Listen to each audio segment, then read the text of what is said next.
Are you ready, David? I don't know if I am. Let's find out. So what is the one thing that you would teach about that our schools don't, that's had a major impact on your life? The idea that there's nothing wrong ever. I know it's the job of the ego to look at what is wrong and what needs to be fixed and whatever, but that can run the show way too often. There's actually no need ever for suffering. So whenever I suffer now, I try and look at what am I believing that's wrong right now? And then I start hacking into that. How do you hack into that? There's a process I've found that Byron Katie teaches called the work, and it's 4 questions and a turnaround. So first you have to find the thought, because we're just swimming in it. We can't see our thoughts, just like a fish can't see the water. But let's suppose I woke up this morning and I'm tired and I was feeling a sense of dread for the day. And I'm like, okay, what am I believing here? And my belief was I had to show up at a certain level. I had to have a certain amount of energy. I had to show up for all my meetings. And so you start doing Byron Katie's process on that and you start hacking it. So what first question is, I have to have energy. Is it true? Yes, it's true. It's true. You have to have energy. Can you absolutely know it to be true? No, I can't know that I have to have energy for this podcast interview. I can't know that I have to do the interview in the first place. I could lie on my bed and watch TV if I really need to. It just starts to crack it open. And then how do you react? What's the impact of that belief? The impact is I feel dread and I feel some anxiety and I'm not having a good time. All right, last question. Who would you be without that thought? I have to have energy. Without that thought, I'd just be a guy making a cup of tea and walking around the house. I'd be at peace. So those are the 4 questions that start hacking into your mind, which was tunnel vision and subconsciously believing I have to have energy today. That's a problem. There's something wrong. Now I've started changing it up and I'm like, I don't know if that's true. So now I'm not feeling as worried anymore. And the last step of that, once you've done those 4 questions, is you turn it around. Hey, I have to have energy. What's an opposite? I have to have no energy. All right, that's a challenge. Can I find an example for that? Yeah, when I want to relax, I want to bring my energy down. That's a very relaxed state. Okay. I don't have to have energy for an interview. Well, that's true. I don't, because usually when I start an interview, the energy comes from out of nowhere. So I realize I don't have to have energy right now. I don't have to have energy right now because I'm not doing an interview right now. I'm making a cup of tea. Who needs energy to make a cup of tea? So you see, I'm starting to hack the thought, and we'll do 2 more opposites. Like other people have to have energy, or I have to have peace. And by the time I'm done with that, the last question is, I have to have energy. Am I sure?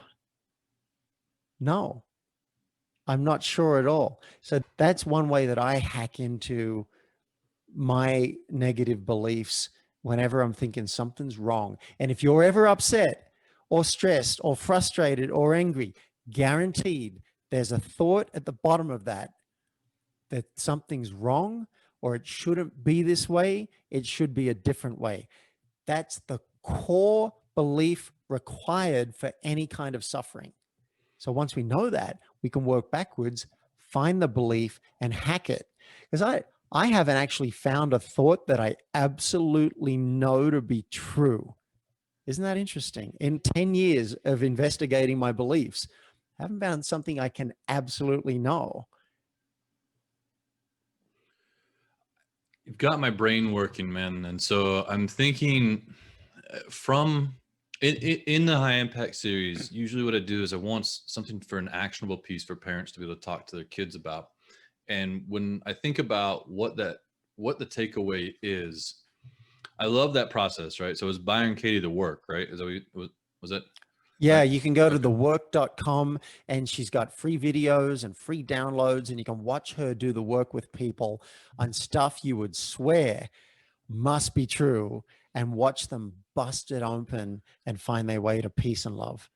Okay, yeah. So Unbelievable. that's one thing because that's an actionable piece to go, and I would say maybe even I would say watch a few on your own before bringing your kids. But I think about from the kids' point of view when I was thinking as a kid, I didn't think I didn't think about my thoughts. Does that make a sense? Yeah. And so I think that was a part we were talking about in the main interview, like when we were talking about the matrix and unplugging those things, is that there's an ability to think about your thoughts. Is it's not just the way the world is, and I wonder what the reaction would be from a 17-year-old that as you're talking to thinking about the thoughts, if that's an ability to get in to help crack what seems to be an epidemic with today's youth, with his anxiety, right? Yeah. I was always like, you're nervous before a big event, but it seems as the things have progressed, it's I have anxiety, like nothing's even going on, and I don't feel. And so you can start to open you're opening an ability to think about your thoughts, Yeah. and to break it Well, down and to say, well, this isn't really that big of a deal, and or we talked about the Matrix before. When Neo was in the Matrix, he didn't know he was in the Matrix, but he started suspecting something's going on. And his question was valid. What is the Matrix? What's going on? What's the nature of reality? And then for him, it was very simple because they had to show it simply for a movie. He was able to unplug, boom, he's out of the Matrix. He realized, wow, I've been asleep this whole time. It wasn't real. I think that's what's going on for us day to day. We are in a matrix. We've got all these thoughts that we haven't examined. We just think it's true. That guy's a jerk. That guy's a good guy. This is the way it works. We got all this stuff that we haven't questioned.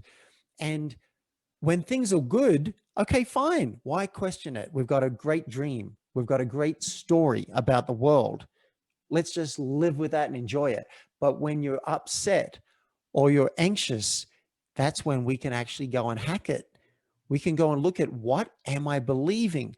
Now, firstly, for you to even do this work, you have to make one little shift.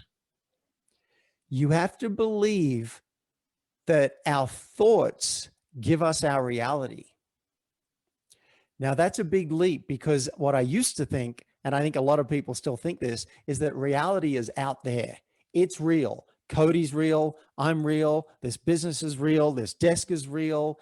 And if I'm upset, it's because of my reality. It's because of, no, sorry, I made a mistake. It's because of the reality. It's because of the pandemic. It's because of the political situation. It's because of the riots. It's because of whatever. I no longer believe that. I believe that my experience is 100% a function of what I'm believing. It's not breaking my back in Colombia when I had a paragliding accident. It was not breaking my back that gave me my experience of that day. It was what I was believing. I had a wonderful day. People were looking after me. I'm making jokes with people. They're giving me painkillers. It was an incredible experience. And you gave an example before we did this, started hitting record on this, about your son. One person could say 2020 was horrible. Your son's like, I had a great time. It's not what happens externally. It's everything's run through this filter or this matrix, which I call the mind. And once we start to suspect that's possible, we get really interested in our thoughts. Byron Katie says, the worst thing that can happen to you is a thought. So let's get in there and find out what's going on.